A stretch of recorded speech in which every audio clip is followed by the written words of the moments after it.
جرمنی کے ساحلی شہر ہیمبرگ میں یوم استحصال کے موقع پر تحریک کشمیر کی جانب سے احتجاجی مظاہرہ کیا گیا۔ 5 اگست 2019 کو بھارتی حکومت کی جانب سے کشمیر کے آئینی حقوق کے خاتمے اور بھارت میں شامل کرنے کے اعلان کو 2 سال مکمل ہونے پر تحریک کشمیر کی جانب سے یوم سیاہ منایا گیا۔ اس موقع کشمیر دے بارے جڑا 5 اگست انہاں غیر قانونی اور غیر آئینی اقدام کیتا ہے او دے خلاف سارے بھرا اکٹھے ہوئے ہیں۔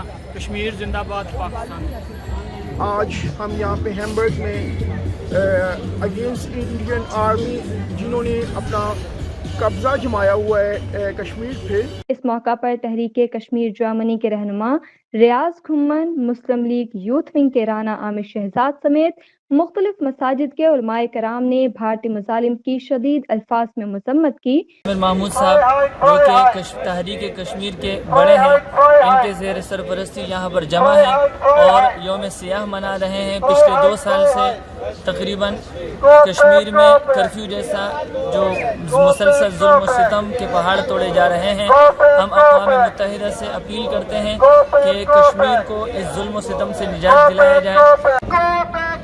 انڈیا کا مسلسل 2 سال سے کشمیر میں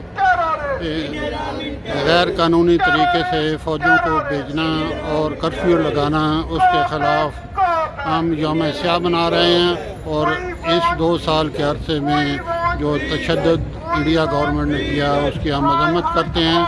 ہم انڈین گورنمنٹ سے مطالبہ کرتے ہیں کہ وہ اپنے آدمی کو کشمیر سے نکالے اور کشمیری کو آزاد زندگی گزارنے کا موقع فراہم کرے۔ بسم اللہ الرحمن الرحیم۔ آج ہیمبرگ شہر میں 5 اگست کے حوالے سے جیسے کہ سب دنیا کو معلوم ہے کہ 5 اگست 2019 کو کشمیریوں پہ بہت زیادہ ظلم ڈھایا گیا اور ان کو کرفیو میں ڈال دیا گیا اور وہاں لاک ڈاؤن، مکمل لاک ڈاؤن انڈین آرمی کی طرف سے کیا گیا ہے۔ 2 سال ہونے کو ہیں لیکن کسی کے سر پہ جوں نہیں رنگ رہی۔ اس لیے ہم سب تنظیموں سے اپیل کرتے ہیں کہ جو امن کے سفیر ہیں تو وہ کشمیر کے لیے اپنی آواز اٹھائیں۔